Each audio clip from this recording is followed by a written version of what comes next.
Dans l'épisode de Demain nous appartient du lundi 5 septembre, Gaëtan, Victor Sénéga, assure avoir retrouvé le bracelet d'Elsa, Bertil Boro-Turquin, par terre mais nie toujours l'avoir agressé. Surtout, il était bien chez lui au moment des faits, comme le prouve le système de sécurité à reconnaissance faciale de son domicile.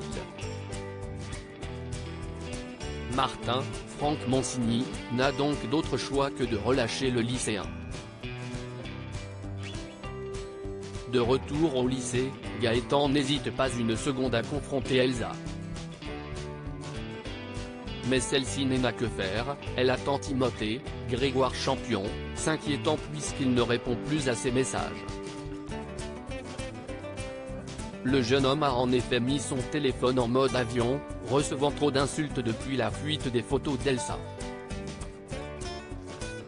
Elle lui conseille alors de porter plainte mais Timothée refuse. Angoissé, il a peur de faire une crise. Il préfère donc penser à autre chose et aller en cours.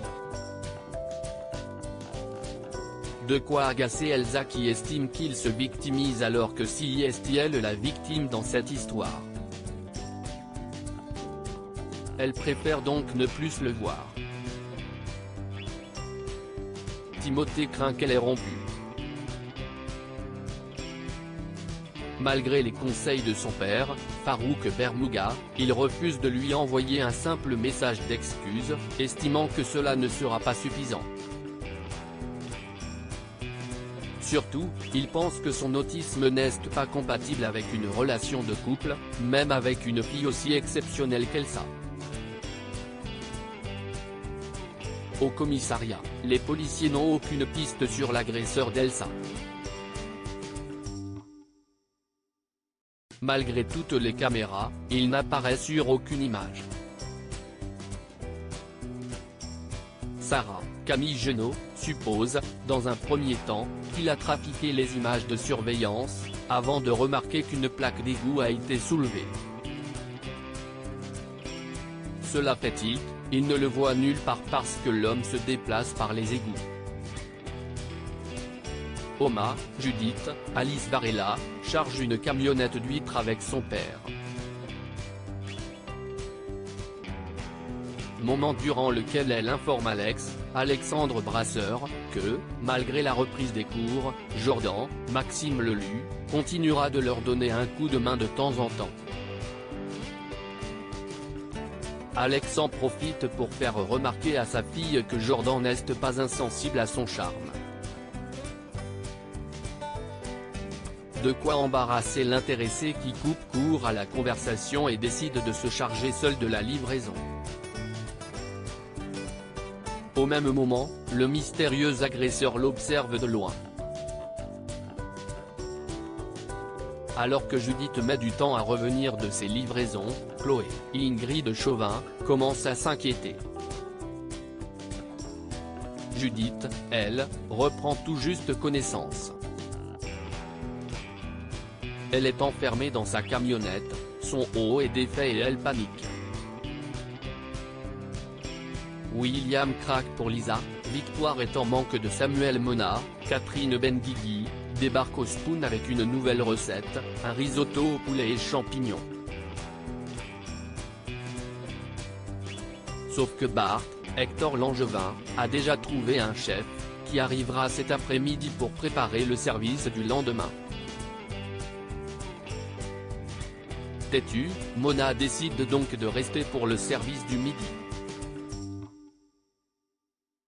Et elle est aux anges, puisqu'ils ont fait un excellent chiffre d'affaires.